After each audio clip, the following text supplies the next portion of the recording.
MCR Pure Cotton Club, formals and casual shirts. பாரம்பரியமான சுவையான புது அறிமுகம் KTV True Value Bronadile. No compromise. உங்க சைடுலயும் எங்க சைடுலயும். It's a GT promise. GT Holidays, South India's #1 travel brand. ஏர்போர்ட்ல இருந்து அவர் அந்த ஸ்பாட் வரைக்கும் இந்த ஃப்ளைட்ல இருந்து அந்த கார்ல போற ஒரு கார்ல போய் இறங்கி இருந்தாருன்னா பப்ளிக்கு தெரிய போறதே இல்லை. இத்தனை மணி ஃப்ளைட்ல இங்க வந்து இறங்குறாருன்னு வெளியில சொன்னது ஷார்ப்பா வந்து இறங்குற டைம் யார் வெளியே சொல்றது? தலைவரோ முதலமைச்சரோ ஒரு இடத்துல இருந்து இன்னொரு இடத்துக்கு இந்த டைம்ல பயணப்படுறாங்கன்றது தெரியும், பயணப்படுறாங்கிறது தெரியும். அது கொண்டாந்து ஏர்போர்ட்ல ஏன் கொண்டாந்து நிப்பாட்டுறீங்க? ஒரு பஸ் போகுது, பஸ்ஸுக்கு முன்னாடி நீங்க நடந்து போறீங்க தொண்டர்கள். அப்ப நீங்க நடந்து போற ஸ்பீடுக்கு தானே பஸ் வரும். பஸ் 5 மணி நேரம் மக்கள் கடலில் மிதந்தது. நீ விலகி இருந்தா போயிருக்கும்டா 5 நிமிஷத்துல. அது உன்னை ஏன் முன்னாடி நடந்து போக சொன்னாங்க கேக்குறேன். டிஎம்கேக்கும் நடக்கும்ல சார். நீ ஏன் ஊர்வலமா மாத்துனீங்கன்னு கேக்குறேன். ரோட் ஷோ பண்ண கூடாது அப்படினு ஸ்ட்ரிக்ட்டா அது ரோட் ஷோவா மாத்துறாங்கங்க அவங்க. அது ரோட் ஷோவா மாத்துனாங்க. ஏங்க என்னங்க செக்யூரிட்டி போலீஸே தேவையில்லைங்க அவருக்கு. சென்ட்ரல் கவர்மெண்ட் வேற கொடுத்துருக்குது. எப்படி இருக்கிறான் பாத்தீங்களா? ஒன்னு எப்படி இருக்கிறான் பாத்தீங்களா? அவனை மீறி அதை தொண்டன் பார்த்து தூக்கி வீசினாங்களே, பார்க்கலையா நீங்க மாநாட்டை? இப்போ நீங்கள் ஏர்போர்ட்லேருந்து அவர் ஸ்பாட்டுக்கு வந்து அந்த 5-5.5 மணி நேரத்துக்குள்ள இப்போ நீங்கள் நிறைய வீடியோஸ் வந்திருக்கு, அதை நான் சொல்ல தேவையில்லை. ஒருத்தர் வந்து தன்னுடைய தந்தையுடைய மரணத்திற்காக வந்திருக்காரு, 6 மணி நேரமாக வெயிட் பண்ணிட்டு காரில் உட்காந்து இருக்காரு. கர்ப்பிணி பெண்கள், ஆம்புலன்ஸ், அது ஏகப்பட்ட விஷயங்கள் இருக்கு. நான் என்ன கேட்குறேன், இந்த கேள்வி என்கிட்ட கேட்குறீங்களே, தாவேக்கால இந்த ஏற்பாடு பண்ண ஒருத்தருக்கு கூடவா தெரியாது இந்த மாதிரி சிக்கல்கள் வரும்? உங்களோட கேர்லெஸ். இது ஒரு பெரிய தலைவர் முதலாக வராரு, ரொம்ப சென்டிமெண்ட்டாக திருச்சிக்கு வராரு. அவ்வளோ அந்த இடத்த வந்து சொன்னோன்னே அறிஞர் அண்ணாவே இங்கே தான் வந்து எலெக்ஷனில் நிற்கணும்னு ஆசைப்பட்ட தொகுதின்லாம் சொன்ன அந்த இடத்துல ஏற்கனவே இந்த வண்டியில் இருக்கிற மைக்கு போக்குவரத்துலாம் நிறைய செக் பண்ணி பார்த்துருந்துருக்கலாம். இது அப்படி மட்டும் தான் பார்க்கணுமா சார்? காவல்துறை வந்து அந்த சைடில் இருக்கிற ஸ்பீக்கர்ஸ்லாம் யூஸ் பண்ணக்கூடாதுன்னு சொல்லிட்டாங்கன்னு தாவே தரப்புல இருந்தே சொல்கிறாங்க. இப்போ மக்களுக்காக போகிறோன்னா மக்கள் தான். கண்ணாடியை சாத்திக்கிட்டாரு, சுற்றி ஆளுங்க இருக்காங்க. சட்டம் என்ன சொன்னிச்சு நீங்கள் கேட்டீங்க, மேலே ஷோ பண்ணக்கூடாதுன்னு சொன்னார். கண்ணாடியை மூடிட்டா போய் சொன்னிச்சு சட்டம். அது கண்ணாடியை திறந்து வைக்கலாம், 2 பேரும் அந்த முகத்தை பார்ப்பானா மாட்டானா? கையை உள்ளே விட்டுருவான், கண்ணை நோண்டிடுவான்லாம் நினைக்கலாமா? அவனுக்கு தானே நம்ம வரோம், அவனுக்கு தானே வேலை செய்ய போகிறோம். மக்களோட மக்களாக இருக்கணும். நீங்களும் பப்ளிக் தான், நீங்கள் வந்து கடவுள் கிடையாது. நீங்கள் போடுற வேஷம் தான் கடவுள். நீங்கள் வந்து படத்தில் 250 பேரை 300 பேரை சுற்றி அடிக்கலாம். வெளியில் வந்தீங்கன்னா ஒருத்தரையும் கை நீட்டி அடிக்க முடியாது. இயல்பு வாழ்க்கையை புரிஞ்சுக்கணும், யதார்த்தத்தை தெரிஞ்சுக்கணும். களத்துக்கு வரதுக்கே 1008 பர்மிஷன் அந்த சார். இது தொடர்ச்சியாக தாவேக தரப்புல திமுக எங்களை கண்டு அஞ்சுதுன்றாங்க. திமுக வந்து விஜயை மட்டும் பார்த்து இல்லை, சீமான் அவர்களை பார்த்து பயப்படுகிறது, திரு அன்புமணி அவர்களை பார்த்து பயப்படுகிறது. நாளை யாராச்சும் இந்த தமிழ்நாட்டை வந்து கெடுத்துருவாங்கன்னா அவர்களையும் பார்த்து இந்த திமுக பயந்து அவர்கள்ட்ட இருந்து ஒதுங்கி எப்படியாச்சும் தமிழ்நாட்டை காப்பாற்றணுங்கிற பயம் எப்பொழுதுமே திமுக கொள்ளும். கலாட்டா நேயர்களுக்கு வணக்கம். இன்று நம்மோடு பேசுவதற்காக போஸ் வெங்கட் அவர்கள் நம்மோடு இணைந்திருக்கிறார். அவரோடு பேசலாம். சார் வணக்கம். சார் வணக்கம். சார், இன்னைக்கு விஜய் அவர்களுடைய சுற்றுப்பயணம் சரியாக 10:30 மணிக்குன்னு அவருக்கு டைம் கொடுத்துருந்தாங்க. அவர் ஏர்போர்ட்ல இருந்து அந்த ஸ்பாட்டுக்கு வரதுக்கே ரொம்ப டைம் ஆயிடுச்சு. தொண்டர்கள் புடைசூழ இருந்தாங்க, அதையும் பார்த்துருப்பீங்க. ஆனால் களத்தில் வந்து அவர் பேசுறது கேட்கவே இல்லை அப்படின்ற ஒரு சூழல் இருக்குது. காரணம் வந்து அந்த பகுதியில் இருக்கக்கூடிய அந்த ஸ்பீக்கரெல்லாம் ஆஃப் பண்ணிடணும் அப்படின்னு சொல்லிட்டு காவல்துறை தரப்பில் சொன்னதாக களத்தில் இருக்கக்கூடிய தாவேக தரப்புல இருந்து தகவல் கிடைச்சிருக்குது. இது தொடர்ந்து ஒரு அழுத்தமா இருக்குல்ல சார் திமுக தரப்புல இருந்து அவருக்கு? நீங்க எப்படி பாக்குறீங்க? இந்த மாதிரியான பிரச்சாரங்களுக்கு வந்து வாகனங்கள்ல ஸ்பீக்கர்ஸ் இருக்கும். அது இல்லாமல் அடிஷ்னல் ஸ்பீக்கர்ஸ் வந்து லோக்கலில் ஃபிக்ஸ் பண்ணுவாங்க. அதுக்கெல்லாம் வந்து எந்த போலீஸும் தடை சொல்ல மாட்டாங்க. அது எப்படி பண்ணுவாங்கன்னா, பப்ளிக் எந்த இடத்துல இருக்காங்களோ அதை சுற்றி ஒரு 2 ஸ்பீக்கர்ஸ் வைப்பாங்க. அதை வந்து இவர் பேசுறத இங்கே கனெக்ட் பண்ணிடுவாங்க. கனெக்ட் பண்ணோன்னா அந்த ஸ்பீக்கர்ஸ் வரும். இங்கே அந்த ஸ்பீக்கர்ஸ்லாம் இவங்க வைக்கல. அதுதான் மெயின் ரீசன். சுற்றி இருக்கக்கூடிய அந்த ஸ்பீக்கர் ஒர்க் ஆகுது, பட் பக்கத்தில் இருக்கிற ஸ்பீக்கர் வந்து வாகனத்தில் இருக்கிற ஸ்பீக்கர் மைக்கே ஒர்க் ஆகலையே. மைக் ஒர்க் ஆகலன்னு தானே மாற்றினாரு. மைக் ஒர்க் ஆகலன்னு சொல்லிட்டு 2 நிமிஷம் ஹோல்ட் பண்ணாரா சார்? அதுக்கப்புறம் மைக் மாத்த ஓவராலாக வந்து அதெல்லாம் அவங்களோட கேர்லெஸ். இது ஒரு பெரிய தலைவர் முதலாக வராரு, ரொம்ப சென்டிமெண்ட்டாக திருச்சிக்கு வராரு. அவ்வளோ அந்த இடத்த வந்து சொன்னோன்னே அறிஞர் அண்ணாவே இங்கே தான் வந்து எலெக்ஷனில் நிற்கணும்னு ஆசைப்பட்ட தொகுதின்லாம் சொன்ன அந்த இடத்துல அவர் ஏற்கனவே இந்த வண்டியில் இருக்கிற மைக்கு போக்குவரத்துலாம் நிறைய செக் பண்ணி பார்த்துருந்துருக்கலாம். இது என்னன்னா, கூட இருக்கிறவங்க அந்த ஆர்கனைசர்ஸுடைய அனுபவம் இல்லாத தனமே தவிர இதை மற்றவங்க மேலே பழி. இது அப்படி மட்டும் தான் பார்க்கணுமா சார்? காவல்துறை வந்து அந்த சைடில் இருக்கிற ஸ்பீக்கர்ஸ்லாம் யூஸ் பண்ணக்கூடாதுன்னு சொல்லிட்டாங்கன்னு தாவேக தரப்புல இருந்தே சொல்றாங்க. தாவேக தரப்புல இது மட்டுமா சொல்லுவாங்க? இன்னும் நிறைய சொல்லுவாங்க. இப்போ சொல்றீங்களே பர்மிஷன் கொடுக்கலன்னு சொல்லி இவ்வளோ கற்றுறாங்களே. ஏர்போர்ட்டில் வந்து இத்தனை தொண்டர்கள் வந்து கேட்ட உடைச்சிட்டு உள்ளே வரணும்னு கவர்மெண்ட் பர்மிஷன் கொடுத்ததா? ஏன் மீறினாங்க? இந்த மாதிரி மீறுறாங்க. ஏற்கனவே பல தடவை மீறி இருக்கிறாங்க. அந்த இளைஞர்களுக்கு வந்து அந்த இது தெரியல. பாவம் சின்ன பசங்க ரொம்ப ஸ்ரூடாக இருக்காங்க. தன்னுடைய தலைவரை, நடிகர் தானே, அந்த நடிகருடைய அட்ராக்ஷனில் அவங்க சூப்பர் ஸ்டாரை பார்க்குறதுக்கு அடித்து முடிச்சு இது தெரியும் தானே, காவல்துறைக்கு தெரியும் தானே. அவங்க ஏற்கனவே பார்த்துருக்காங்க. ஐஎஸ்லாம் அத்தனை விசாரிப்பாங்க. ஸோ இதெல்லாம் நடக்கும் அப்படின்னுட்டு அதை மீறி ஒரு தலைவர் ஏர்போர்ட்லேருந்து வந்து பேச போகிறாரு. பேச போகிற இடத்துல நாகரிகமாக எல்லாரும் நின்னாங்கன்னா அவர் நேராக வர போகிறாரு, பஸ்ஸில் ஏற போகிறாரு, பேச போகிறாரு. தலைவரை ஏர்போர்ட்லேருந்தே கூப்பிட்டு வரதுக்கு ஃப்ளைட்டுக்கிட்டே போயிட்டானுங்க எல்லாத்தையும் அடிச்சு உடச்சிக்கிட்டு. என்ன கேட்குறேன், இப்படிப்பட்டவர்களுக்கு நீங்கள் எந்த மாதிரியான கண்டிஷன்ஸ் வந்து போலீஸ் கொடுக்கணும்னு நீங்கள் நினைக்கிறீங்க? இல்ல அப்போ அந்த இடத்துல இருந்து போலீஸ் செஞ்சு சரியா தப்பு, போலீஸ் செய்யறது சரியா தப்பா? இந்த மாதிரி இல்லை, இந்த மாதிரி ஒரு ஒரு ஒரு அடிப்படையில் இப்படி ஏர்போர்ட்டுக்குள்ளே கேட்ட உடைச்சிட்டு உள்ளே போகக்கூடாதுன்னு கூட தெரியாதவர்கள். அதனால என்னென்ன நம்ம போலீஸும் என்ன நினைக்கும்னா, அதனால அவர்களுக்கு ஏதாவது ஆபத்து வந்துடக்கூடாதுன்னு தான் நினைக்கும். வேற கண்டிப்பா சார். அப்போ நமக்கு கள சூழல் தெரியுது, அவங்க ஆரம்பத்துல இருந்தே கூடவே தான் பிரயாணிப்பாங்க அப்படின்னு தெரியுது. ஆரம்பத்திலேயே வந்து ரோட் ஷோ பண்ணக்கூடாதுன்னு சொல்லிட்டாங்க. ரோட் ஷோக்கு அனௌன்ஸ்மெண்ட் கொடுத்துருந்தாவது அதுக்கான ஏற்பாடு இருந்திருக்கும். அவர் கரெக்டா ஸ்பாட்டுக்கு ரோட்ல மக்கள் நின்னா எப்படி நிற்பாங்க? இது வரைக்கும் எத்தனை தலைவர்கள், புரட்சி தலைவருக்கு கூடாத கூட்டம், பேரிகார்ட் போட்டிருப்பாங்க. திரு சிரஞ்சீவி அவர்களுக்கு கூடாத கூட்டமா, அண்ணன் வடிவேல் கூடாத கூட்டமா, திருமதி குஷ்பு அவர்களுக்கு கூடாத கூட்டமா? அவங்க வருவாங்க, ரெண்டு பக்கம் ஓரமா நிப்பாங்க, கையாட்டுவாங்க, இவங்க கிராஸ் பண்ணி போயிடுவாங்க. பார்வையில பாக்குறீங்க, அவர் ஒரு நடிகரா பாக்குறீங்க. நான் சிரஞ்சீவி சார் நான் அப்படி சொல்லல, அவர் தலைவரானதுக்கு அப்புறம் தான் சொல்றேன். அப்ப எல்லா வீடியோஸையும் உட்காந்து போட்டு பார்த்தா எல்லா ரோட்டு ஓரமா நிக்கிறாங்க. இன்னொன்னு என்னன்னா, அவருக்கு பெரிய கூட்டம் கூடணும்னு அவங்களுக்கு தெரியுது.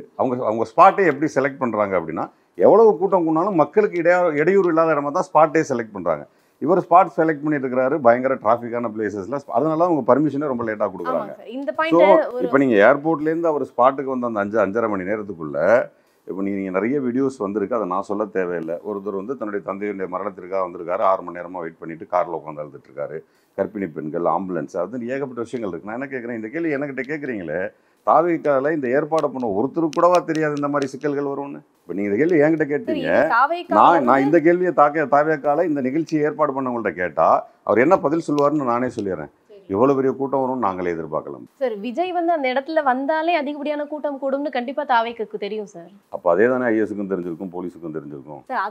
அதனால தானே அவங்க இவ்வளவு ரெஸ்ட்ரிக்ஷன் பண்ணியிருப்பாங்க. அந்த ரெஸ்ட்ரிக்ஷனுடைய காரணம் என்ன? மக்களுடைய சேஃப்டியை தான் அரசாங்கம் பார்க்கும். அரசாங்கத்தை நீங்கள் ஈஸியாக குறை சொல்லிட்டு போயிடுவாங்க, இன்னைக்கு தாவேக்கா நிர்வாகிகளும் குறை சொல்லிட்டு போயிடுவாங்க. பட் கடைசியாக என்ன தவறு நடந்தாலும் விஜயனுடைய மீட்டிங்கில் தவறு நடந்துச்சுன்னு சொல்ல மாட்டான். தமிழ்நாட்டில் தவறு நடந்துச்சுன்னா உலகம் முழுவதும் பேசும். தமிழ்நாட்டினுடைய காவல்துறையுடைய அலட்சியத்தினால தான் நடந்துச்சுன்னு பேசணும் தவிர விஜய்னால நடந்ததுன்னு யாருமே பேச மாட்டாங்க. இப்போ நீங்க ஃபர்ஸ்ட் உங்க பஸ் ஸ்டாண்ட்ல பெர்மிஷன் கேட்டிருந்தாங்க, அதெல்லாம் நிறைய மக்கள் கூட இதே இப்படி இருந்தது. நான் ஒரு லேட்டா கேட்குறேன், இதுவே இப்படி இருந்தது. பல ஊர்களுக்கு பல்வேறு விதமான பிரச்சனைகளோட மருத்துவத்துக்கு வந்திருக்கலாம், திருமணத்துக்கு போயிருக்கலாம், ஒரு குழந்தை எக்ஸாம் எழுத இல்லை சொல்லிடுறேன்.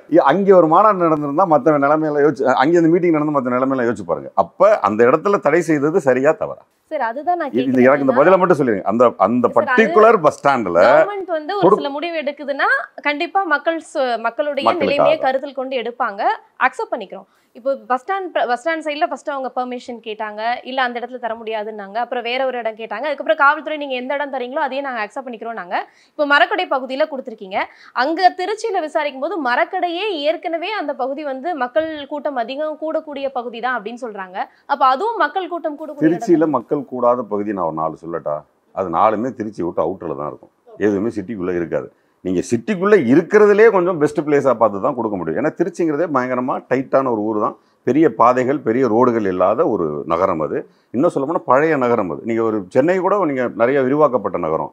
திருச்சி இன்னும் ஸ்கியூஸ்டாக அது எப்படி உருவாக்கப்பட்டதோ அதுக்குள்ளே பில்டிங்ஸ், அதுக்குள்ளே ரோடுகள், அதுக்குள்ளே மேம்பாலங்கள்னு எல்லாமே ஒரு வண்டி போகும் ஒரு வண்டி வரும், அந்த மாதிரி தான் அமைக்கப்பட்டிருக்கு. அதில் ஒரு பெஸ்ட் பிளேஸ் தான் கொடுத்துருக்காங்களே தவிர, நான் என்ன கேட்குறேன், இதில் எதுவுமே தாவேக்காவினுடைய ஒரு நிகழ்வு வந்து கெட்டு போயிடணும்னு செய்கிறது கிடையாது. தாவேக்கா என்ன வேணால் பண்ணிட்டு போட்டோம், அங்கே வரக்கூடிய மக்களை இடையூறுங்கிறத மட்டும்தான் மையப்புள்ளியாக பார்ப்பாங்களே தவிர தாவேக்கா வளர்ச்சி, தாவேக்காவோட வீழ்ச்சிங்கிறதெல்லாம் இப்போ அரசெல்லாம் பார்க்காது, பர்டிகுலராக அதிகாரிகள் பார்க்க மாட்டாங்க. சார் இது தொடர்ச்சியாக தாவேக்கா தரப்புல திமுக எங்களை கண்டு அஞ்சுதுன்றாங்க. நிறைய விஷயங்களை நம்ம வந்து பார்க்க வேண்டியிருக்குது. ஆரம்பத்தில் முதல் மாநாடு அவங்க கேட்ட டேட்டில் கொடுக்கல, வேற டேட் மாறுச்சு. அதற்கடுத்த மாநாடு அதே போல் நடந்துச்சு. இப்போ இந்த சுற்றுப்பயணத்துக்கு கூட நிறைய டிஃபிகல்ட்டிஸ் இருந்துச்சு. நாங்கள் நீதிமன்றத்துக்கு போவோம், நாங்கள் கடைசியாக காவல்துறை தரப்புலையும் கொடுத்துட்டாங்க. உண்மையாகவே திமுக பயப்படுது அப்படிங்கிற ஒரு கேள்வி வந்து மக்கள்கிட்ட இருந்தே எழுதல சார். திமுக வந்து விஜயை மட்டும் பார்த்து இல்லை, சீமான் அவர்களை பார்த்து பயப்படுகிறது, திரு அன்புமணி அவர்களை பார்த்து பயப்படுகிறது. நாளை யாராச்சும் இந்த தமிழ்நாட்டை வந்து கெடுத்துருவாங்கன்னா அவர்களையும் பார்த்து இந்த திமுக பயந்து அவர்கள்ட்ட இருந்து ஒதுங்கி எப்படியாச்சும் தமிழ்நாட்டை காப்பாற்றணுங்கிற பயம் எப்பொழுதுமே திமுக உண்டு. எப்படி சார் அது திமுக உண்டு, திமுகவிற்கு. அதான் சொல்லுங்க, திமுகவிற்கு நாட் ஒன்லி தாவேக்காங்க. நீங்கள் தாவேக்கா மட்டுமல்ல, எல்லா கட்சிகளையுமே ஒரு சின்ன பயம் இருக்குது. ஏன்னா தமிழகத்தை பொறுத்த வரைக்கும் நல்லாட்சி நடந்ததோ நல்ல திட்டங்கள் போய் மக்களுக்கு சேர்ந்ததோ திராவிட முன்னேற்ற கழகத்தினால தான் அப்படிங்கிற பட்சத்தில் அது தடைப்படும் அப்படின்னா அது யார் வந்தாலும் திமுக பயந்து அதுக்காக கூடுதலாக உழைச்சி திரும்ப ஆட்சிக்கு வரும். இதுவே ஒரு திமுக மட்டும்தான் மக்களுக்கு நல்லது பண்ணுது அப்படிங்கிற ஒரு கருத்தை முன் வைக்கிறீங்க. அப்படி வேற எந்த கிடையாதுங்க. கட்சியும் பண்ணலையா? எல்லா கட்சியும் பண்ணுங்க, எல்லா கட்சியும் பண்ணும். இன்றைக்கு இருக்கக்கூடிய காலச்சூழல்ல, இன்றைக்கு இருக்கக்கூடிய தமிழகத்தினுடைய அரசியல் சூழல்ல திராவிட முன்னேற்ற கழகம் இன்னைக்கு ஸ்ட்ராங்கா இருந்து ஆட்சி செய்வது மக்களுக்கு நல்லது. அவ்வளவுதான். இப்போ களத்துல இருக்கக்கூடிய சூழல் நிறைய பேர் விஜய்க்கு ஆதரவாக இருக்காங்க அப்படிங்கிறது கள சூழலா இருக்கு. இன்னைக்கு அவர் அந்த இடத்துல பேசும்போது நிறைய விஷயங்களை குறிப்பிட்டு திமுக திராவிட முன்னேற்ற கழகம் இதை செஞ்சுதான் கேள்வி எழுப்பியிருக்கிறார். உதாரணமா அந்த மின்சாரம் அது சம்பந்தமாக, அதே போல நீட் எக்ஸாம், அதே போல அந்த வேலை வாய்ப்பு பிரச்சனை, இதெல்லாம் நீங்க செஞ்சீங்களா அப்படின்னு கேள்வி கேட்டிருக்கிறாரு. நீங்க என்ன நினைக்கிறீங்க? உண்மைதான். ஒவ்வொரு முறையும் ஒரு ஆளுங்கட்சியை பார்த்து எதிர்கட்சிகளோ மற்ற கட்சிகளோ புதிதாக வரக்கூடிய கட்சிகளோ இல்லை பொதுவாக அந்த காமனாக அந்த புது ஓட்டர்ஸ்லாம் இருப்பாங்க, அவங்க எல்லார்கிட்டையுமே கேள்விகள் இருக்கும். அது என்ன கேள்வி இருக்குன்னா, மேனிஃபெஸ்டோ அந்த பர்டிகுலர் அந்த தேர்தலுக்காக கொடுக்கக்கூடிய அந்த வாக்குறுதிகள் இருக்கு இல்லைங்களா, அந்த வாக்குறுதிகளை நம்ம எப்படி கொடுப்போம் அப்படின்னா, ஒரு கிட்டத்தட்ட முதல்ல ஒரு ஒரு 500 வாக்குறுதிகள், ஒரு 400 வாக்குறுதிகள் இந்த மாதிரி கொடுக்கப்படும். இது வரைக்கும் இந்த பப்ளிக் மேனிஃபெஸ்டோ நீங்கள் பார்க்குறீங்க, இது இல்லாமல் தொகுதி வாரியாக ஒன்று கொடுக்கப்படும். அது நம்ம கைக்கு வராது. நீங்கள் அதை பார்த்துருக்க மாட்டீங்க. ஒருவேளை அந்த தொகுதியாக இருந்தால் தெரியும். 214 தொகுதிக்கும் தனித்தனியாக இருக்கும். அதை என்ன பண்ணுவாருன்னா, அந்த மேனிஃபெஸ்டோ அவர் வாசிப்பார், யார் இந்த பர்டிகுலர் எம்எல்ஏ வாசிப்பார். அப்போ இது வாசிக்கக்கூடிய எல்லாமே என்னென்னா குறைந்தபட்சம் செஞ்சிடணுங்கிறது தான் எல்லா ஆட்சியாளர்களுக்கும் இருக்கும். அது அதிமுக ஆண்டாலும் சரி, திமுக ஆண்டாலும் சரி, டெல்லியில் கெஜ்ரிவால் ஆண்டாலும் சரி, தற்போது இருக்க பாரதிய ஜனதா ஆண்டாலும் சரி, எல்லாருமே மேனிஃபெஸ்டோவை கம்ப்ளீட்டாக பண்ணிட்டாங்கிறது இருக்காது. ஆனால் அந்த பெர்சன்டேஜ் ஹை இருக்குல்ல, அதை திமுக பண்ணியிருக்கு. திமுக ஒவ்வொரு முறை பண்ணும்போதும் இப்போ ஒன்றும் இல்லை, அதிமுக 400 சொல்லி 200 பண்ணியிருந்ததுன்னா திமுக 212 பண்ணும். அதுக்கு என்ன காரணங்கிறதையும் சொல்லிடுறேன். பண்ணணுன்னே பண்ணும். என்னன்னா அவங்க 200 பண்ணிட்டாங்க, நம்ம வெளியில் போய் இதை சொல்ல முடியாது, அட்லீஸ்ட் நம்ம கூடுதலாக பண்ணணும் அப்படிங்கிறதுல பெர்சன்டேஜ் விகிதத்தில் திமுக எப்போவுமே ஆர்வமாக இருக்கும். கலைஞர் அதில் ரொம்ப கரெக்டாக இருப்பார். இது கொடுத்துருக்கோம், எம்ஜிஆர் இவ்வளோ சொல்லி இவ்வளோ பண்ணியிருக்காரு, நம்ம இவ்வளோ பண்ணிடணுங்கிறதுல ரொம்ப கரெக்டாக இருப்பார். அதை தான் இப்போ நம்முடைய முதல்வரும் ஃபாலோ பண்ணுறாரு. அப்போ நம்ம ஏற்கனவே அம்மையார் கொடுத்த மேனிஃபெஸ்டோ என்னப்பா 347 எவ்வளோ பண்ணாங்க, 190 வரைக்கும் பண்ணிட்டாங்க. அப்போ நம்ம 400 சொல்லியிருக்கோம், 212 பண்ணணும் அப்படிங்கிறது இவங்க இப்படி தான் பண்ணிடுறாங்க. தேர்தல் வாக்குறுதிகள்ல கிட்டத்தட்ட 90% வாக்குறுதிகள் நிறைவேற்றப்பட்டிருக்கு. நீங்கள் 90%ங்கிறது நான் திரும்ப ஒரு விஷயத்துக்கு வரேன். நீங்கள் மொத்தமாக மாநிலத்திற்காக கொடுக்கப்பட்ட மேனிஃபெஸ்டோ நீங்கள் பார்க்குறீங்க. தொகுதி வாரியா எல்லாருமே குறைந்தபட்சம் 60-70 தானே எடுத்துக்குவாங்க. இயல்பா இருக்கக்கூடிய மக்கள் அந்த மேனிஃபெஸ்டோ அதுதான் காமன் தாட். நீங்க சொல்றது காமன் தாட், காமன் டிஸ்கஷன். இப்போ நீங்க தொகுதி நாங்க தான் சொல்றோம், எலெக்ஷன் ரிசல்ட் நாங்க எதை தெரியுமா சொல்றோம், நீங்க காமனா பேசுறீங்கல்ல, அதை நீ கருத்து கணிப்புன்னு எதுக்கு போறாங்க, அது ஏன் தொகுதி வாரியா போறாங்க? ஒட்டுமொத்தமா மெட்ராஸ்ல உட்காந்துட்டு பேச வேண்டியது தானே? அப்படி பேச முடியாது. அது ஏன் தொகுதி வாரியா போறாங்கன்னா, நீங்க சொல்லக்கூடிய இந்த 60% செஞ்சுட்டாங்க, 90% திமுக சொல்லுவது என்னன்னா, தொகுதி வாரியாக கொடுக்கப்பட்டதையும் சேர்த்து தான் சொல்லுது. தொகுதி வாரியாக இப்போ நான் பேச்சாளராக போகிறேன் இல்லையா, போகும்பொழுது எங்கள்கிட்ட அந்த புக்கு இருக்கும், மேனிஃபெஸ்டோ இருக்கும், இதெல்லாம் நாங்கள் வாசிக்கிறோம். அதில் என்ன வாசிப்போம்னா, அப்போவும் 500 வாசிச்சா 3 நாள் ஆயிரும். அதில் குறிப்பாக ஒரு 4 இல்லை 5 ரொம்ப போனால் 10 விரிவாக்கமாக நாங்கள் சொல்கிறதே அவருடைய வேலை. இப்போ இந்த மீட்டிங்கில் 10 சொன்னால் அடுத்த மீட்டிங்கில் 10, அடுத்த மீட்டிங்கில் 10 தான் நாங்கள் அதை கவர் பண்ணுவோம். ஆனால் அதோட அதிகமான நேரம் எதுக்கு எடுத்துக்குவோம்னா, அந்த பகுதியில் ஒரு பாலம் தேவைப்படும், அதை எடுத்துக்குவோம். அந்த பகுதியில் ஒரு பகுதியில் மின்சாரம் இல்லாமல் இருக்கும், அதை எடுத்துக்குவோம். அந்த பகுதியில் ஒரு இடத்துல பட்டா வழங்கப்படாமல் இருக்கும். அப்போ நான் சொல்லுவேன், அண்ணன் அவர்கள் எம்எல்ஏ ஆனால் அந்த பட்டாவை வழங்குவார்கள். அதில் இந்த திராவிட முன்னேற்ற கழக அரசு தமிழகம் முழுவதும் சிறப்பாக செயல்பட்டு இருக்கிறது. அதைத்தான் இன்னைக்கு கருத்து கணிப்பு சொல்லுது. இன்னைக்கு சமீபத்தில் ஒவ்வொரு எம்எல்ஏ பற்றின தொகுதி வாரியான விளக்கங்கள் இப்போ எல்லா சேனலும் போட ஆரம்பிச்சிட்டாங்க. அதிகமான திமுக காரர்கள் வெற்றின்னு சொல்லிட்டு வரும்பொழுது அதில் ஒரு விஷயத்தை நீங்கள் கவனிச்சிங்கன்னா தெரியும், ஆம் இவர் இந்த தொகுதிக்குள் அவங்க என்ன கொடுத்தாங்களோ அதெல்லாம் செஞ்சுட்டாரு, மக்கள் மத்தியில் நல்ல பேர் இருக்குது. அதாவது பொதுவாகவே கருத்து கணிப்புங்கிறது இப்போ நீங்கள் இவரை சொல்லுவாங்க, பிரசாந்த் கிஷோர் சொல்லுவாங்க, ஒட்டுமொத்த தமிழகத்தில் அவங்கெல்லாம் ஒரு காமனாக ஒரு பிளேட் மாதிரி சொல்கிறாங்க. பட் பொலிட்டிக்ஸ் அது இல்லை. அது ரொம்ப இன்டெப்த்தாக தொகுதி வாரியாக, மாவட்டம் வாரியாக, இன்னும் சொல்லப்போனால் கிராமங்கள் வாரியாக நீங்கள் உள்ளே போய் பார்த்தீங்கன்னா தான் அந்த மேனிஃபெஸ்டோவோட ஃபீல் புரியும். அதுவே கரெக்டாக சேர்ந்துச்சு. சரி, குறிப்பிட்டு அவர் பேசும்போது இந்த மகளிருக்கான அந்த 1000 ரூபாய் அப்படிங்கிறத குறிப்பிட்டு பேசியிருக்கிறாரு. 1000 ரூபாய் ஒன்று தகுதியானவங்களுக்கு அப்படின்றாங்க. அப்படி ஒருவேளை கொடுத்துட்டா கூட 1000 ரூபாய் கொடுத்தோம் அப்படிங்கிறத பெருமையாக பேசிக்கிறாங்க. பெண்களுடைய பாதுகாப்பு விஷயத்தில் நோ கன்வென்ஸ் அப்படின்றத குறிப்பிட்டு பேசியிருக்கிறாரு. பெண்கள் பாதுகாப்பு அப்படிங்கிறதே பல மாதங்களாக ஒரு கேள்விக்குறியாக தான் இருக்குது. நீங்கள் என்ன நினைக்கிறீங்க? பெண்கள் பாதுகாப்புனா காவல்துறையில் முதல்ல மகளிரை கொண்டு வந்தது யார்? அது கலைஞர். ஓகே. அந்த மகளிர் வந்ததுக்கப்புறம் மகளிர் காவல் நிலையத்தை கொண்டு வந்தது யார்? மகளிர் காவல் நிலையங்கள்ல சுதந்திரமா பெண்கள் போய் எல்லா கம்ப்ளைண்ட்ஸையும் சொல்றதுக்கான சூழலை ஏற்படுத்தினது யாரு? சார் அது கடந்த காலத்துல கடந்த நடந்தது. காலம் எப்பவுமே நீங்க வந்து நிகழ்காலம் கடந்த காலம் பேசக்கூடாது. இங்க இருக்கக்கூடிய பேஸை கிரியேட் பண்ணது யாரு? அப்போ அந்த பேஸை ஏன் கிரியேட் பண்ணியிருப்பாங்க அப்படின்னா, அன்றைய சூழல்ல பெண்களுக்கான சுதந்திரம் கிடைக்காத பொழுது இதை யோசிச்சிருப்பாங்க. இப்போ இன்றைய காலகட்டத்திற்கான இன்னைக்கு ஒரு தப்பு நடந்துச்சுன்னா இந்த தவறு அதிகமாக இப்போ செல்ஃபோன் அன்னைக்கு இல்லாமல் இருந்திருக்கும். அப்போ அது சம்மந்தமான ஒரு சட்டமோ விதியோ இல்லாமல் இருந்திருக்கும். இப்போ செல்ஃபோன்னால அதனால் ஏற்படக்கூடிய தொடர்புகளால் ஒரு பிரச்சனை வருதுன்னா அப்போ அதுக்கு ஒரு சட்டத்தை புதுசாக நம்ம இனிமேல் தான் இயற்றணும். அப்போ ஒரு அரசு என்பது தற்போது என்னென்ன பிரச்சனைகள் இருக்கோ அதுக்கான சொல்யூஷனை அப்பப்போ பண்ணிக்கிட்டே போகிறது தான் அரசு.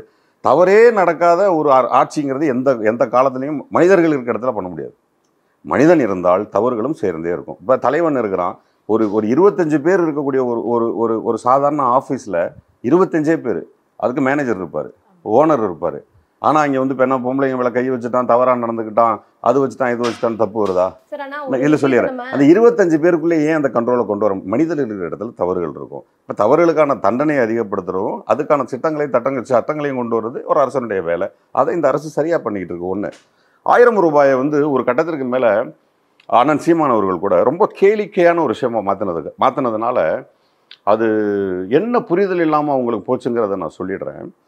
இன்னைக்கு நான் ஒரு ஏழ்மையான குடும்பத்திலேருந்து வந்த ஒருவன் நான். எனக்கு அந்த காலை சிற்றுண்டிங்கிறது வந்து எனக்கெல்லாம் கிடைக்கல. நான் வந்து காலையில் பட்னியாக தான் போவேன் ஸ்கூலுக்கு நிறைய நேரங்களில். ஒன்று வீட்டில் செய்யாமல் இருக்கிறதெல்லாம் இல்லை, அது காலையில் எந்திரிப்போம், குளிப்போம், ஓடிடும், ஸ்கூலுக்கு ஓடி போயிடும். அது வந்து சிறுவர்கள்கிட்ட பொதுவாகவே இருக்கக்கூடிய பழக்கம்னு வச்சுங்களேன். அவனுக்கான உணவு எனக்கு கிடைக்கல, இப்போ கிடைக்குதுங்கிற சந்தோஷம் எனக்கு இருக்குது. அன்றைய சூழல் என் தாயார் வந்து ஒரு வியாபாரம் ஒன்று செஞ்சுட்டு இருந்தாங்க. அந்த இது சாரீஸ்லாம் விற்பாங்க. ஆமாம். அப்போ அவங்களுக்கு வெளியில் போகிறதுக்கு காசு இருக்காது. ஒன்றும் இல்லை, அப்போலாம் 1 ரூபா 2 ரூபா 5 ரூபா தான். அந்த சூழலில் எங்கள் அம்மா இன்னைக்கு போகலாம், இந்த ஒரு 2-3 ஊருக்கு போகணும், மொத்தம் 10-12 ரூபா ஆகிடும்டா, காசு இல்லைடா அப்படிம்பாங்க. அப்புறம் அந்த காசை எங்கேயோ பொறுக்கிட்டு அப்படி போவாங்கன்னு வச்சுக்கோங்களேன். ஒரு வீட்டில் ஒரு பெண்கிட்ட, நீங்கள் ஒரு பெண்ணாக இருப்பதனால சொல்கிறேன், ஒரு மாதம் 1000 ரூபாய் என்பது என்னவெல்லாம் பண்ணுன்னு நான் சொல்லிடுறேன். அந்த குட்டியில் சொல்லிடுறேன். இல்லை இதை நான் சொல்லிடுறேன். இல்லை இதை கிண்டல் பண்ணுறதை மட்டும் தடுத்துறேன், ஏன்னா அதை சொல்ல வேண்டிய என்னுடைய கருத்து. அப்போ அந்த தாயார் அந்த பெண்ணிடம் 1000 ரூபாய் என்பது ஒரு ஆணிடம் 1 லட்சம் ரூபாய் இருக்கிறதுக்கு சமம். ஏன்னா அந்த பெண் வந்து கீரை நான் போய் வாங்கினா 15 ரூபாய்க்கு வாங்குவேன், காசே கணக்கே கேட்க மாட்டேன். இதே இப்போ இப்போ வீட்டில் இருக்கக்கூடிய பெண்கள் அது 2 ரூபாய்க்கு வாங்குறதுக்கு ட்ரை பண்ணுவாங்க. ஸோ அந்த 1000 ரூபாயை வந்து பல மடங்கு பெருக்கி தன்னுடைய குடும்பத்தை சந்தோஷமாக வச்சுக்கிறதுக்கு உதவுற மிகப்பெரிய உதவித்தொகைன்னு வச்சுக்கோங்களேன். அதை தான் உரிமை தொகைன்றாமல் அது உங்கள் காசு தான் அப்படின்னு இந்த அரசு சொல்லுது. அவங்களுக்கு கொடுக்குறத எப்படியெல்லாம் கிண்டல் பண்ணுறாங்கன்னா பிச்சை போடுறாங்க. இன்னைக்கு அதை சொல்லியிருக்கேன். உங்களை வந்து உங்களை அசிங்கப்படுத்துறாங்க.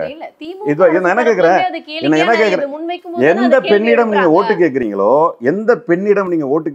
அந்த பெண்ணை நீங்க அசிங்கப்படுத்துறீங்களா, அரசு அசிங்கப்படுத்துறா? அமைச்சர்கள் தரப்புலயே கேலிக்குள்ளானதுக்கு அப்புறம் தானே அவங்க தரப்புல இருந்தும் அந்த கேள்வி. அதாவதுமா, எங்கேயோ ஒரு இடத்துல யாரோ ஒருவர் ஒரு மொழி பிதற்றல்ல சொன்ன ஒரு விஷயத்த ஒட்டுமொத்த தமிழகத்தில் இருக்கக்கூடிய அத்தனை பெண்களையும் நீங்க அசிங்கப்படுத்துறீங்க நான் கேட்கிறேன். அப்போ ஒரு பிதற்றல்ல பேசுனா அவன் கெட்டவனா, இல்ல ஒட்டுமொத்த தமிழக பெண்களையும் நீங்க அவமானப்படுத்துறீங்க நீங்க கெட்டவனா? நான் ஏன் கேள்வி சரியா தவறா? நான் திரு சீமானாக இருக்கட்டும், திரு விஜயாக இருக்கட்டும், ஒருத்தர் சொன்னது ஒரு இடத்துல ஒரு ஸ்டேஜில், ஓகேங்களா?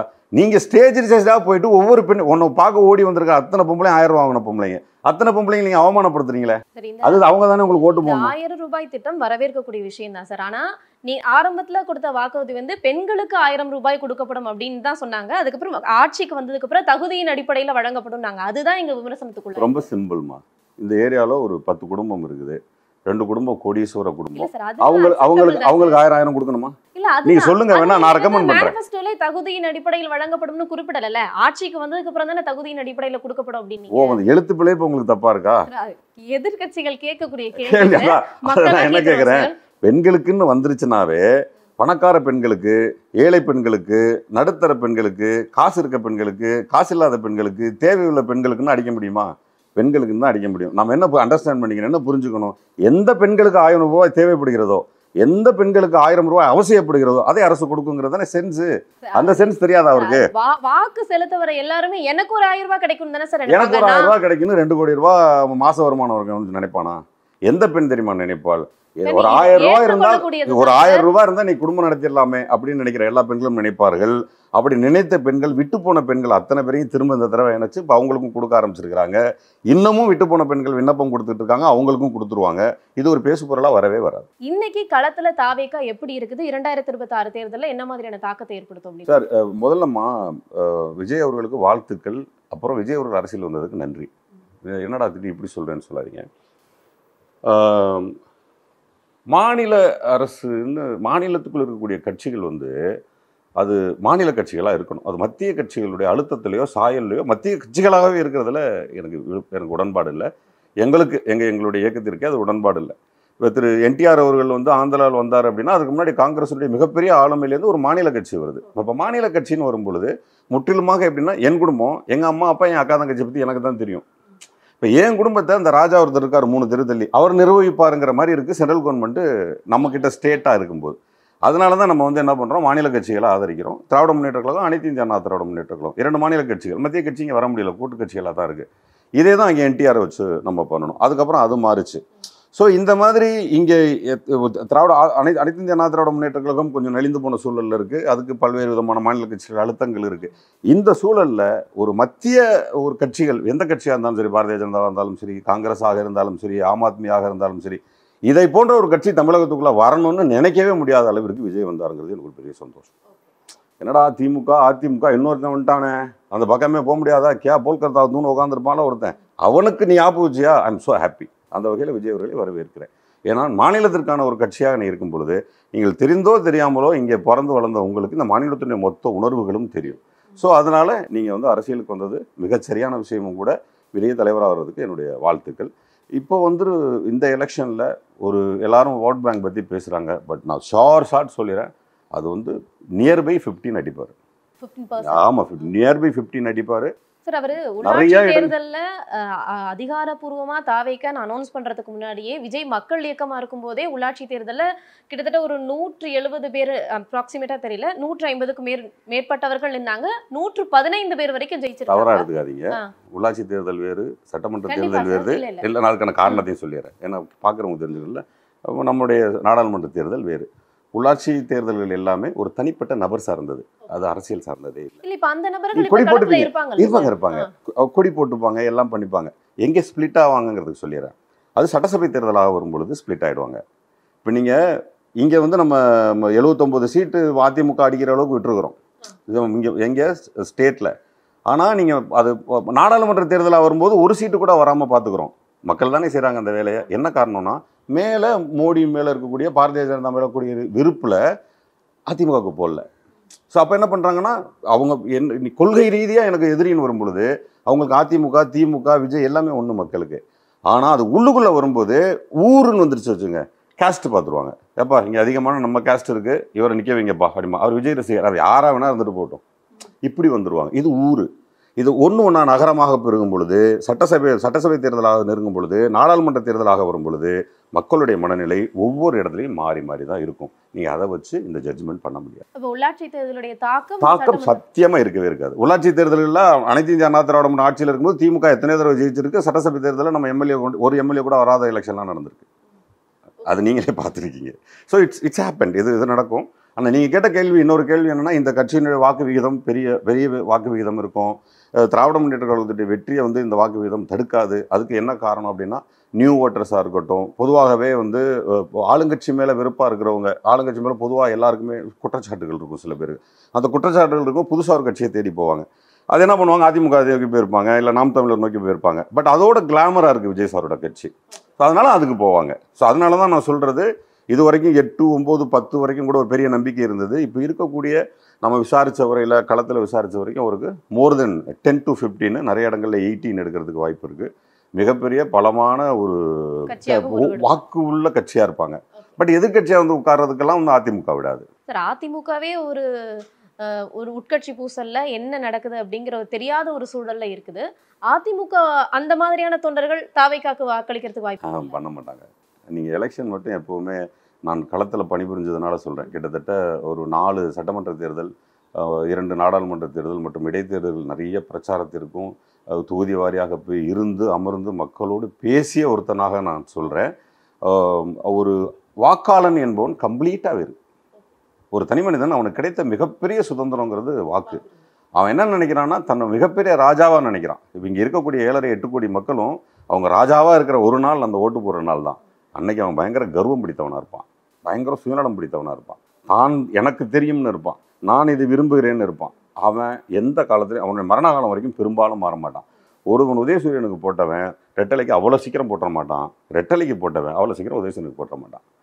இது போக பொதுவாக புதுசாக வந்துகிட்டே இருப்பாங்க. நான் ஒரு வயசில் பார்த்த பையன் 18 வருஷம் கழிச்சு ஓட்டு போடுறான்னு வச்சுங்களேன். இந்த 18 வருட அரசியலில் அவனுக்கு கிட்டத்தட்ட அறிஞர் அண்ணா அவர்களோ கலைஞர் அவர்களோ அந்த இந்திய எதிர்ப்பு போராட்டமோ நம்ம திரும்ப திரும்ப ஏன் வலியுறுத்தி சொல்கிறோம், அது திரும்ப திரும்ப அழுத்துறோம். அதுதான் அண்ணாமலை கிண்டல் பண்ணுறாரு, என்னையா திரும்ப திரும்ப அதே பேசுகிறீங்கிறார்.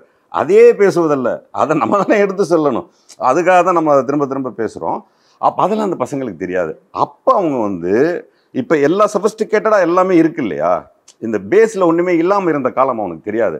அப்படி வரும்போது அவனுக்கு விஜய் பிடிக்கும். ஏன்னா விஜய் நேரடியாக யாரை எதுக்குறாருன்னா, அப்போ விஜய் ஃபாலோ பண்றவங்க எல்லாம் வந்து வரலாறு தெரியாதவங்கன்ற மாதிரி அப்படி சொல்லலை, அந்த இளைஞர்களும் இருப்பார்கள், அதனால தான் வாக்கு அதிகமாகுது அப்படிங்கிறத நான் சொல்கிறேன். அப்போ அந்த இளைஞர்களுக்கும் ஒரு காலம் புரிதல் வரும் பொழுது, நான் சொன்னேன் தெரியுமா, ஒரு ஒரு ஒரு ஒரு சின்னத்துக்குள்ளே அடிமையாயிருவான்னு, அது அங்கேயும் நடக்கும். இப்போ அவனுக்கு புரிதல்லாம் இருக்கும், விஜய் பிடிச்சிருக்கும், ஒரு சின்னம் கிடச்சிருக்கும், சரி இவ்வளோ புரிதல் இருக்கே, ஓட்டு போட போகும்போது அவன் விஜய்க்கு தான் போடுவான். ஸோ அந்த மாதிரி அதிமுக திமுகங்கிறது அந்த என்னதான் அவனுக்குள்ள மனக்குழப்பம் இருந்தாலும், கட்சிகள் மேலே உடன்பாடின்மை, என்ன கருத்து வேறுபாடுகள் இருந்தாலும் சின்னத்துலேருந்து விலக மாட்டான். அதனால தான் நான் சொல்கிறேன், அதிமுக ஓட்டுகளும் திமுக ஓட்டுகளும் மாறாது. ஈவன் கைக்கு இருக்கிற ஓட்டுன்னு அப்படியே இருக்குது. நீங்கள் ஒவ்வொரு எலெக்ஷன்லையும் பாருங்கள், காங்கிரஸுடைய ஓட்டு என்பது அப்படியே இருக்குது. இன்னும் சொல்லப்போனால் தமிழகத்தினுடைய சில பகுதிகள், அந்த ராமநாதபுரம், அந்த காரைக்குடி பகுதிகள்லாம் இருக்குல்ல, அங்கெல்லாம் காங்கிரஸ் பெரிய ஓட்டு.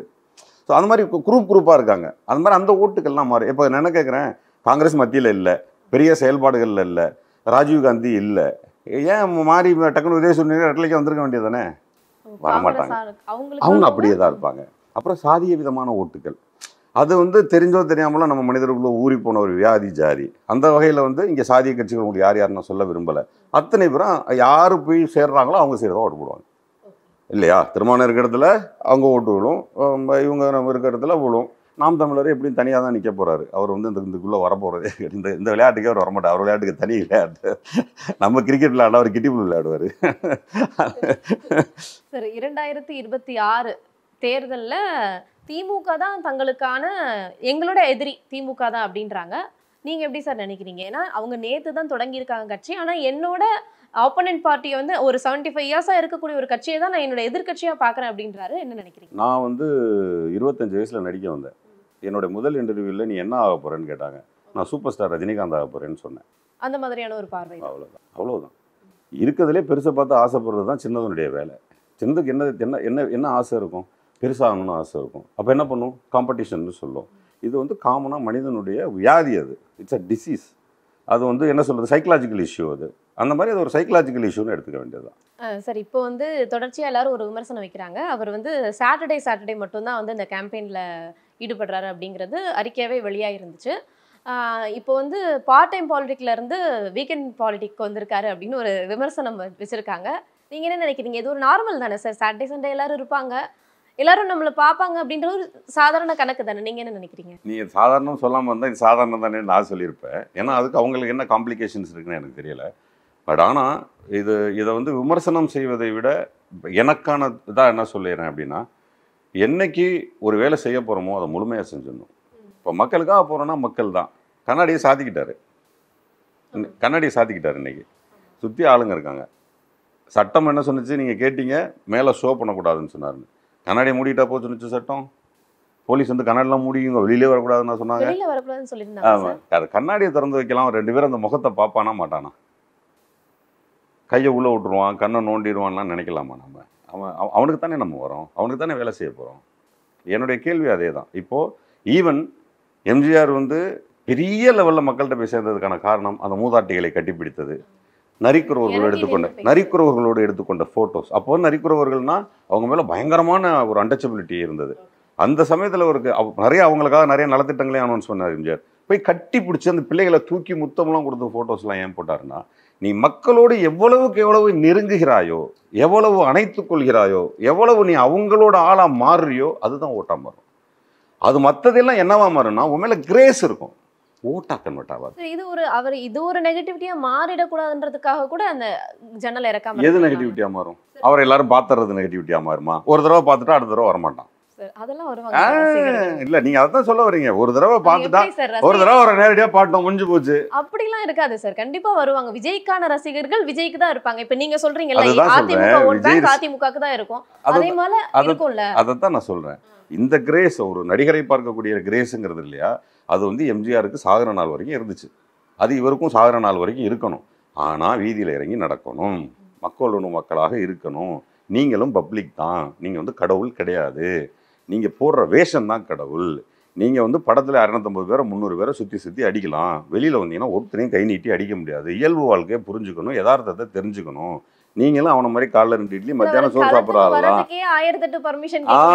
அந்த பர்மிஷனே என்னன்னா, உங்களுடைய புகழ் என்பது உங்களை பாதிக்கிறது இல்லை பிரச்சனை. முட்டாள்தனமா இந்த பசங்க ஏதாவது செத்துக்கிட்டு போயிட்டானா என்ன பண்றதுங்கிற பிரச்சனை தான் எங்களுக்கு. இப்போ இதுவே எத்தனை பெண்கள் மயக்கம் போட்டு எடுத்தாங்க. சுத்தமாக இங்கே தண்ணி வசதியே பண்ணப்படலை. மேலே இருக்கக்கூடிய வாட்டர் டேங்கை ஓப்பன் பண்ணி போலீஸ்காரங்க ஓப்பன் பண்ணிவிட்டு அது வளைஞ்ச தண்ணியை கையெடுத்து குடிக்கிற லெவலில் கொண்டாந்து விட்டுட்டாங்க. அதுதான் கேம்பெயின்னு ப்ராப்பராக நடத்தி இருக்கணும். இறங்கி இருக்கணும், 10 நிமிஷத்தில் ஸ்பாட் போயிருக்கணும், 10 நிமிஷம் 20 நிமிஷம் டைம் வாங்கியிருந்தீங்க, பேசியிருக்கணும். அந்த ஒட்டுமொத்த மக்களுடைய நீடே 1 hour தான். வீட்டுக்கு போயிருப்பான், அடுத்த ஸ்பாட்டுக்கு போயிருக்கணும். அந்த அரேஞ்ச்மெண்ட்ஸ் பண்ண தெரியாதா சார்? அது இப்போ அந்த அரேஞ்ச்மெண்ட்ஸ் கட்சி தான் சார் நாங்க பண்ணுவோங்க. சுத்தி நாங்க பண்றோம். இதே தான் முதலமைச்சர். நீங்க 75 வருஷம் கட்சி ஆட்சியில இருக்கு சார். அதுக்கு தான் நீங்க என்ன பண்ணணும், காவல்துறை கிட்ட கேட்கணும், அவங்க சொல்றத ஒத்துக்கணும். காவல்துறை உங்களுக்காகத்தான் பேசுது. நீங்க என்ன பண்றீங்க, விவரம் இல்லாமல் இந்த வேலைகளை பண்ணிடுறீங்க. திரு புசி ஆனந்த் போன்ற விவரமான மிகப்பெரிய புத்திசாலித்தனமான அரசியல்வாதிகளுடைய முடிவை தான் நீங்கள் ஒத்துக்கிறீங்களே தவிர, காவல்துறை ஏற்கனவே பல மீட்டிங்கில் நீங்கள் தானே சொன்னீங்க, ஏற்கனவே பல முதலமைச்சர் மீட்டிங் பார்த்த காவல்துறைக்கு தெரியாது அது எப்படி நடத்தணும்னு. அதை நீங்கள் ஒத்துக்கிட்டு போக வேண்டாம். அதாவதுங்க, ஏர்போர்ட்லேருந்து அவர் அந்த ஸ்பாட் வரைக்கும் இந்த ஃப்ளைட்லேருந்து அந்த காரில் போகிற ஒரு காரில் போய் இறங்கியிருந்தாருன்னா பப்ளிக்கு தெரிய போகிறதே இல்லை. இத்தனை மணி ஃப்ளைட்டில் இங்கே வந்து இறங்குறாருன்னு வெளியில் சொன்னது யார்? இந்த கூட்டங்களே அது எப்படி நடக்கும்? ஏங்க, நான் ஃப்ளைட்ல வந்து போற எனக்கே வந்து நம்ம கடைசி நேரத்துல தான் ஃப்ளைட் டைம் தெரியுது.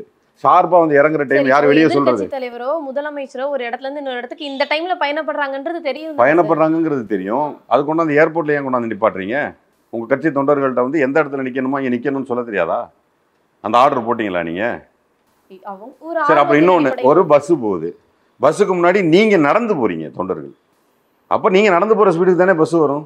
பஸ் 5 மணி நேரம் மக்கள் கடலில் மிதந்தது. நீ விலகி இருந்தா போயிருக்கும்டா 5 நிமிஷத்துல. அது ஒன்னை ஏன் முன்னாடி நடந்து போக சொன்னாங்க கேட்குறேன். அது வந்து நாங்கள் ஊர்வலம் நடத்தினா நடக்கும். இந்த மாதிரி தலைவர் போகிறதுக்கெல்லாம் பண்ண மாட்டோம். இல்லைங்க, இது அது ஊர்வலம் இல்லைங்க. நீ ஏன் ஊர்வலமா மாத்தினீங்கன்னு கேட்குறேன். அது ரோட் ஷோவை மாத்துறாங்க அவங்க. அது ரோட் ஷோவை மாத்துனாங்க. ஏங்க, ஒரு பஸ் வருது, நான் என்ன கேட்குறேன், யாராவது ஒருத்தர் எந்த இடத்துல நின்று பேச போகிறாரோ அந்த இடத்துல பஸ்ஸை போட்டு காரில் போவாரா, பஸ்ஸிலேயே போவாரா? எதுக்கு பஸ்ஸில் போகிறாரு? ஓகேங்களா? ஒன்று, நீங்கள் வந்து அதுக்கு தேவையான, உங்களுக்கு முன்னாடி ஒரு போலீஸ் வண்டி வந்துச்சா, பின்னாடி 2 போலீஸ் வண்டி வந்துச்சா, நீங்கள் நடுவில் காரு, முன்னாடி ஒரு போலீஸ், பின்னாடி 2 போலீஸ்.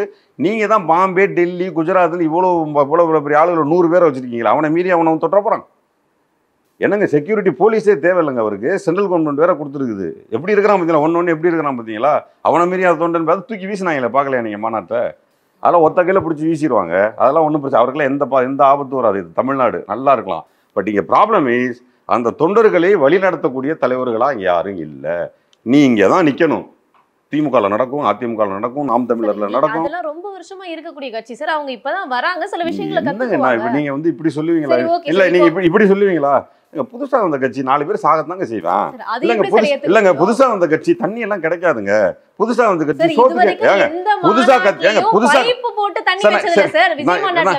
வச்சுனாங்கன்னா தண்ணி வரலையே.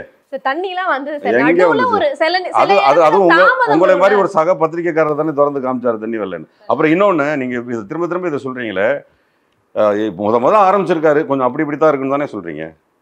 அப்ப ஆட்சி மட்டும் எப்படி இருக்கும்? கொஞ்சம் அப்படி இருக்குமா சார்? அப்படி கிடையாது சார். அப்படிதானே இருக்கும். இப்பதான் ஆட்சியை சரியாக